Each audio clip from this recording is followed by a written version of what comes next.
Amr ibn Abdulloh bir kuni onalari chaqirib qoldi. Labbay, labbay onajon deb yugurib borib ona etgan xizmatni bajarib, keyin o'tirib o'ylanib qoldilar. Men onamga beodoblik qildim deb o'zlarini gunohkor sanab, kaforatiga ikkita qul ozod qilgan ekanlar. O'zlarini gunohkor sanaganlari labbay, labbay onajon deganda o'sha labbay degan so'zni 2 marta ovozlarini balandlatib e'tiborganlariga o'zlarini xatokor sanagan ekanlar. Ovozinglarni balandlatmanglar faqat.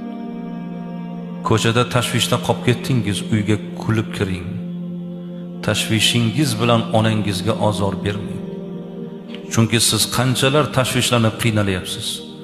Sizni tashvishingizni ko'rib, sizdan 10 chandon ko'p tashvishlanadigan ota-ona bo'ladi. Sizni faqat kulib yurganingizni ko'rsin.